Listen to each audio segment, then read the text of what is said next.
تفہیم القرآن سید ابوالعلا مودودی سورہ الطور آیات 1 تا 28 حصہ اول اعوذ باللہ من الشیطان الرجیم بسم اللہ الرحمن الرحیم والطور قسم ہے طور کی۔ تفسیر: طور کے اصل معنی پہاڑ کے ہیں اور الطور سے مراد وہ خاص پہاڑ ہے جس پر اللہ تعالیٰ نے حضرت موسیٰ علیہ السلام کو نبوت سے سرفراز فرمایا تھا۔ وَكِتَابٍ مَّسْطُورٍ اور ایک ایسی کھلی کتاب کی قسم ہے۔ فی رق منشور جو رقیق جلد میں لکھی ہوئی ہے۔ تفسیر: قدیم زمانے میں جن کتابوں اور تحریروں کو زمانہ دراز تک محفوظ رکھنا ہوتا تھا انہیں کاغذ کے بجائے ہرن کی کھال پر لکھا جاتا تھا۔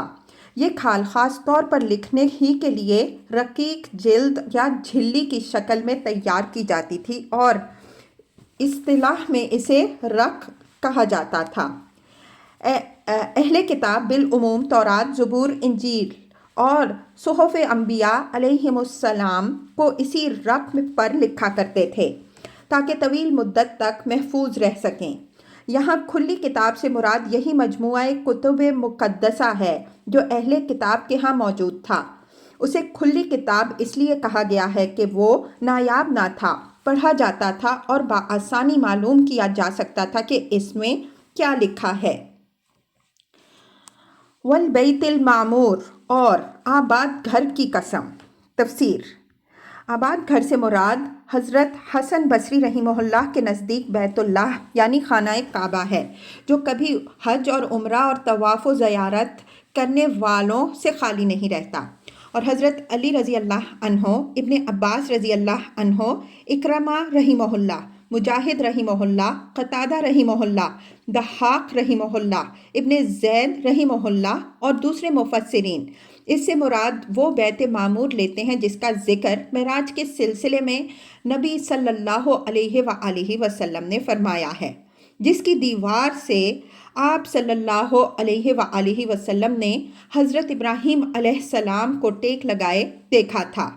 مجاہد، قتادہ اور ابن زید رحمہم اللہ کہتے ہیں کہ جس طرح خانہ کعبہ اہل زمین کے لیے خدا پرستوں کا مرکز و مرجع ہے، اسی طرح ہر آسمان پر اس کے باشندوں کے لیے ایسا ہی ایک کعبہ ہے جو اللہ تعالیٰ کی عبادت کرنے والوں کے لیے ایسی ہی مرکزیت رکھتا ہے۔ انہی میں سے ایک کعبہ وہ تھا جس کی دیوار سے ٹیک لگائے حضرت ابراہیم علیہ السلام معراج میں نبی صلی اللہ علیہ وآلہ وسلم کو نظر آئے، اور اس سے حضرت ابراہیم علیہ السلام کی مناسبت فطری تھی کیونکہ آپ ہی زمین والے کعبہ کے بانی تھے۔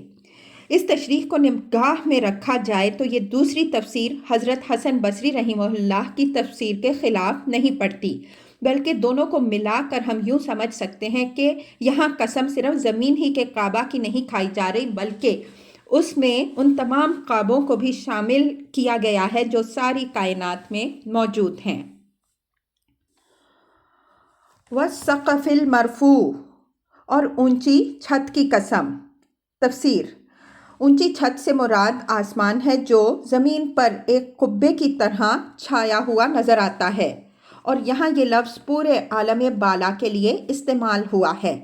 تشریح کے لیے ملاحظہ ہو تفہیم القرآن جلد پنجم تفسیر سورہ قاف حاشیہ 7۔ والبحر المسجور اور موجزن سمندر کی قسم۔ تفسیر: اصل میں لفظ البحر المسجور استعمال ہوا ہے، اس کے متعدد معنی بیان کیے گئے ہیں۔ بعض مفسرین نے اس کو آگ سے بھرے ہوئے سمندر کے معنی میں لیا ہے، بعض اس کو فارغ اور خالی کے معنی میں لیتے ہیں جس کا پانی زمین میں اتر کر غائب ہو گیا ہو، بعض اسے محبوس کے معنی میں لیتے ہیں اور اس کا مطلب یہ بیان کرتے ہیں کہ سمندر کو روک کر رکھا گیا ہے تاکہ اس کا پانی زمین میں اتر کر غائب بھی نہ ہو جائے اور خشکی پر چھا بھی نہ جائے کہ زمین کے سب باشندے اس میں غرق ہو جائیں۔